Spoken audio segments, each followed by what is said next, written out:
gente, professor Paulo Júnior, né? Vamos continuar aqui com as aulas do primeiro ano, tá bom? A gente vai falar agora de conjuntos numéricos, né? E uma coisa que eu gostaria de deixar claro em relação a conjuntos numéricos é porque a gente só fala de alguns conjuntos numéricos, né? Existem bem outros conjuntos numéricos que esse, né? Eu falo isso porque depois, em outros momentos da vida escolar do aluno, ele vai sendo apresentado a outros conjuntos e aí vem aquela história. O professor não me falou, né? Falou que tinha ensinado conjuntos numéricos, ensina alguns, né? Existem bem outros conjuntos, tá bom? Então, muito bem. O primeiro conjunto numérico que a gente vai falar é o conjunto dos números naturais, né? Que ele leva esse símbolozinho aqui, N, né? É comum que na internet vocês já tem até visto alguma brincadeira, né? Se zero pertence ou não ao conjunto dos naturais, tá bom? Pra gente nessa situação aqui, a gente vai considerar essa situaçãozinha inicial aqui, em que zero pertence assim ao conjunto dos números naturais. Então, quando a gente vai falar do conjunto dos números naturais, a gente vai dizer que ele é esse conjunto, né? 0, 1, 2, 3, 4, 5 e por aí vai. Então, algumas considerações em relação ao conjunto dos números naturais, né? Primeira, é que essa, né, que zero pertence ao conjunto dos números naturais. Segunda condição, né, é que dados dois números naturais consecutivos, né? Como assim? Um após o outro, tá? Então, n e n mais 1, né? Entre estes, não existe outro natural, tá? Essa é uma condição importante. Não existe outro natural. Isso aqui é o que vai dar a situação que a gente vai poder dizer que o conjunto dos números naturais é igualmente espaçado, né? E além disso, ele é discreto, ou seja, entre o 1 e o 2 não existe outro natural, entre o 2 e o 3 não existe outro natural, e assim sucessivamente, tá? Então, se tem um natural entre dois naturais, é porque eles não são consecutivos, né? Eles não vêm um após o outro. Uma outra condição importante é o seguinte: zero não tem antecessor. Tá? Ele não tem antecessor, né? Não tem ninguém antes do zero. E uma outra informação importante: todo natural tem sucessor, né? Sendo assim, isso quer dizer que esse conjunto ele é infinito. Por isso que a gente colocou essas reticênciazinhas aqui, tá bom? Porque se todo natural tem sucessor, isso é infinito, né? Uma das primeiras ideias de infinito que a gente vai abordar aí, tá bom? Então, algumas informações, né? Os naturais são igualmente espaçados, então a distância entre o 2 e o 3 é igual a do 3 e o 4, que é igual entre a do 4 e do 5, né? Que isso é sempre a distância de uma unidade, tá bom? Então, além dele ser igualmente espaçado, não existe ninguém antes do zero, o zero pertence aos naturais, entre dois naturais consecutivos não tem outro, e todo natural tem sucessor, e isso garante que esse conjunto é um conjunto infinito. Tá bom? Muito bem. Então, uma outra observação importante que tem que ficar sobre esse conjunto dos naturais é que quando a gente escreve assim, né? É o próprio conjunto dos naturais. Só corrigir aqui a escrita. É o conjunto dos naturais. E quando a gente escreve assim, com asteriscozinho aqui em cima, isso aqui é os naturais, né? É o próprio conjunto dos naturais, menos o elemento zero, tá? Então, tirando o elementozinho nulo. Só ajeitar isso aqui porque tá muito feio. Então, aqui é o conjunto dos naturais. Quando a gente escreve assim, tá? Ele vai sem o zero. E aí tem situações em que a gente quer os naturais sem o zero, tem situações que a gente não se importa de ter o zero nos naturais. Muito bem. Um outro conjunto que a gente vai falar hoje é o conjunto dos inteiros. Esse conjunto dos inteiros, ele é o seguinte conjunto, tá? Ele vem, né, de algum local também, tá? É à esquerda, aí a gente tem menos 3, menos 2, menos 1. Aí 0, 1, 2, 3 e por aí vai.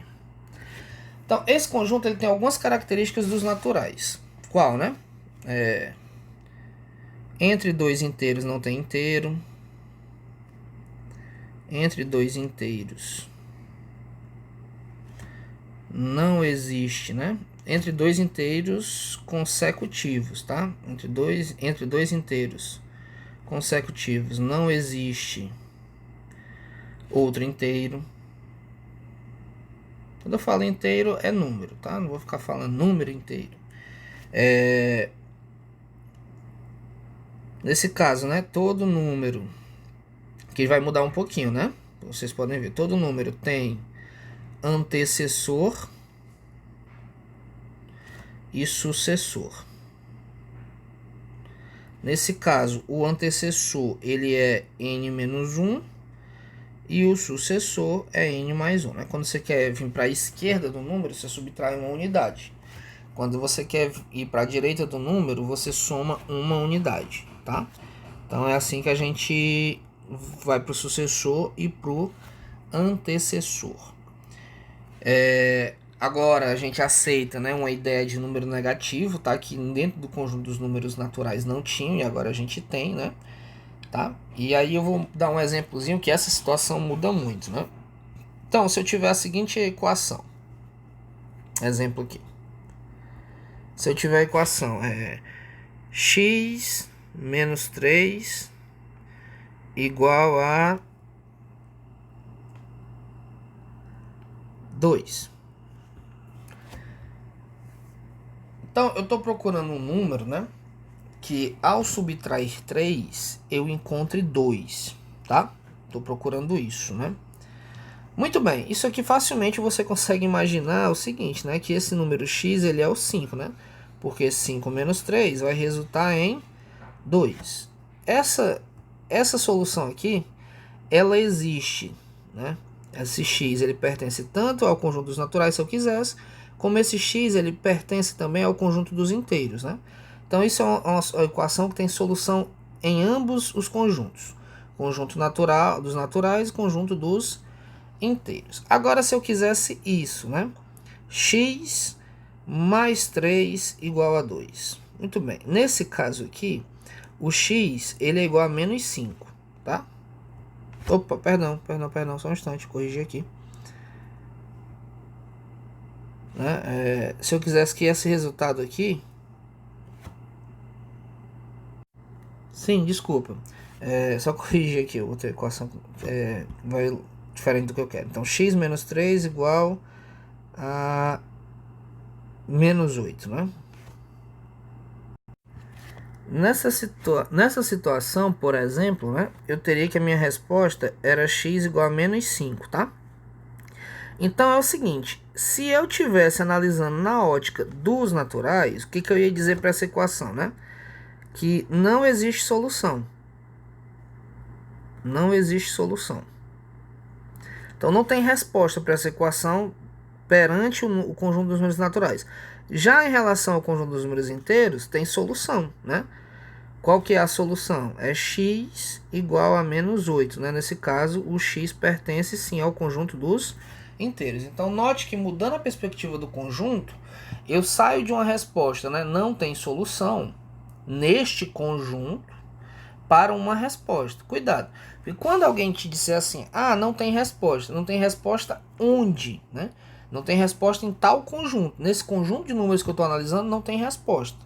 Tudo bem? Então, muito cuidado com relação a isso. Então, por exemplo, quando alguém diz assim para mim, eu sei somar. Sabe somar? Sim, sei. Mas somar onde, né? Somar onde? Porque dependendo do conjunto, a gente pode complicar tanto a soma que a pessoa já não faça mais a ideia de soma que ela acredita saber, tá bom? Muito bem. E pra gente concluir a aula desse momento, né? A gente vai falar do conjunto dos racionais. Tá? Conjunto dos números racionais, que é a letrinha Q. Esse conjunto a gente não vai conseguir fazer dessa maneira aqui, ó. Então, vou pensar em azul aqui de novo. A gente não vai conseguir fazer dessa maneira, uma lista do conjunto, né? Fazer uma lista dos elementos, porque não dá. Não tem como a gente fazer isso para o conjunto dos racionais. Só apagar aqui e vou começar novamente. Então, o símbolozinho, a letra Q, né? Que é o conjunto dos números racionais.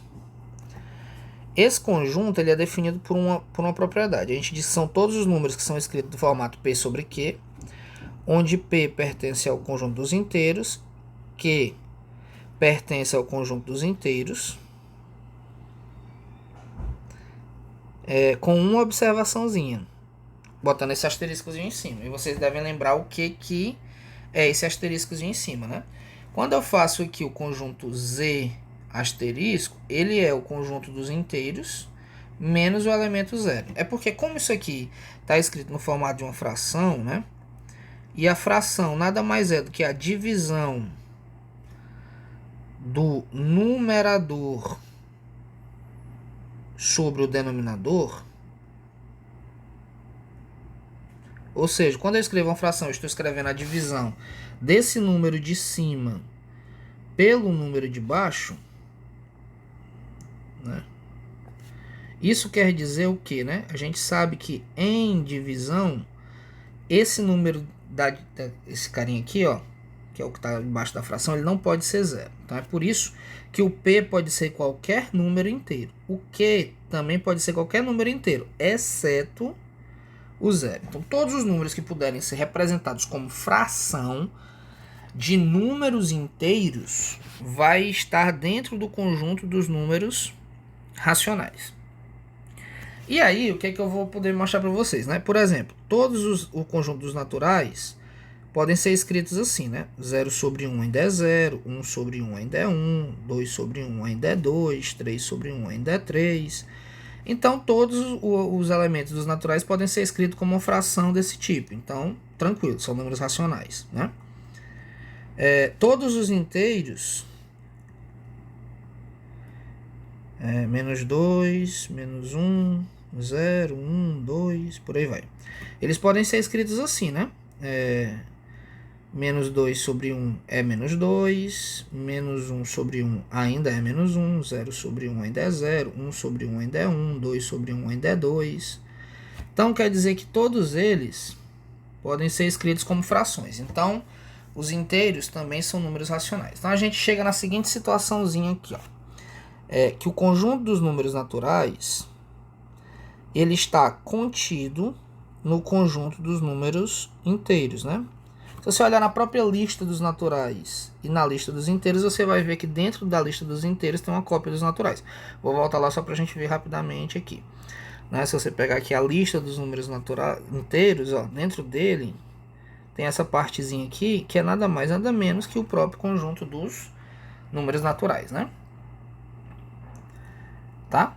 Então, que por sua vez, ambos os conjuntos estão contidos dentro do conjunto dos números racionais. Ou seja, eu posso dizer que os naturais estão contidos nos inteiros e que os inteiros estão contidos nos racionais. Ou é equivalente a dizer que os racionais contêm os inteiros, que por sua vez contêm os naturais. E por transitividade, n está contido em Q, né? E Q contém n, tá? Mas a gente não precisa detalhar isso, porque já está bem explícito, na verdade, tá bom? Aí algumas condições têm que ser entendidas sobre o conjunto dos números racionais, né? Qual delas, professor? O seguinte, né? A gente tem alguns tipos de números que compõem esse conjunto. Que números são esses? Os próprios naturais. Então, um número natural é um número racional. Os inteiros, né? Um número inteiro é um número racional. Aí a gente tem um tipo de número especial aqui, ó. Dízimas periódicas. Dízimas periódicas, professor? Sim, são números racionais, né? Quem são as dízimas periódicas? Exemplo, né? Dízimas periódicas. Então vamos a exemplos aqui. Exemplo 1. São todos aqueles números que eles têm infinitas casas decimais e não se repetem, tá? Quando eu vou colocar aqui, ó, eu vou colocar só uma outra observação antes da dízimos periódicos para poder colocar logo, né? Que são os decimais. Ah, professor, esse número aqui não é um decimal, não? Ele é, mas eu vou botar uma palavrinha para diferenciar das dízimos periódicos. É o decimal finito. Então, todos esses números aqui, 0,5, né? 0,71, eles são racionais porque eles podem ser escritos como fração. 5 sobre 10, 71 sobre 100, né? Então, todos eles são números racionais, porque eles podem ser escritos como fração tranquilamente. Mas as dízimos periódicos, professor, também podem ser escritos como frações. Eles podem ser escritos nesse formato, onde o P pertence aos inteiros e o Q não pertence aos inteiros, né? Com exceção do zero. Será se pode, né? Todo esse número pode ser escrito assim? Pode sim. Ele pode ser escrito exatamente dessa maneira aí, né? Como é que a gente faz, professor? Por exemplo, né? Nesse exemplo aqui do caso 0,222, a gente pode dizer o seguinte, né? 0,22222, vamos chamar esse número aqui de x, eu não sei quem é ele. Só que se eu multiplicar x por 10, ele vai virar 10x, né? Só que ao multiplicar esse número aqui por 10, ele vai perder uma casa decimal, ele vai virar 2,22222 com infinitas casas decimais. E aí a gente vai subtrair uma linha da outra, né? A gente vai subtrair a de baixo menos a de cima. Então, quanto que é 10x menos x? São 9x. Quanto que é 2,22222 menos 0,22222? O que vai acontecer é que essas infinitas casas decimais 22222 aqui vão cancelar com essas, né? E aí nós vamos ter o seguinte, 2 menos 0 é 2. Aí você vai lá e passa o 9 dividindo, x vai ser 2 sobre 9, tá? Tá aqui o valorzinho de x. E se você pegar a calculadora aí e fizer, né, a divisão de 2 sobre 9, você realmente vai encontrar 0,2222. Talvez tua calculadora não coloque as reticências, né? O que não quer dizer que está errado, porque a tua calculadora faz uma aproximação. Mas essa divisão ela vai continuar. Então, tal que se você pegar aqui 2 dividido para 9, né? Quanto que vai ser? 2 dividido para 9. Aí não dá para dividir, coloca o 0, 0, 20 para 9 são 2, que dá 18, resta 2. Aí não dá de novo, coloca o 0, 20 para 9 dá 2. 2 vezes 9, 18, resta 2. E assim você vai continuar. Então percebam que esse número pode ter sido representado como uma fração. Então isso quer dizer o quê, né? Que este númerozinho aqui, ele pertence ao conjunto dos racionais. E isso vai valer para todas as dízimas periódicas. Tá bom, gente? Espero que vocês tenham gostado do vídeo. Deixe aí seu comentário, seu feedback para a gente saber como é que tá indo. E no próximo vídeo a gente vai falar de um conjunto mais específicozinho, que separa um pouco desses que a gente falou hoje, tá bom?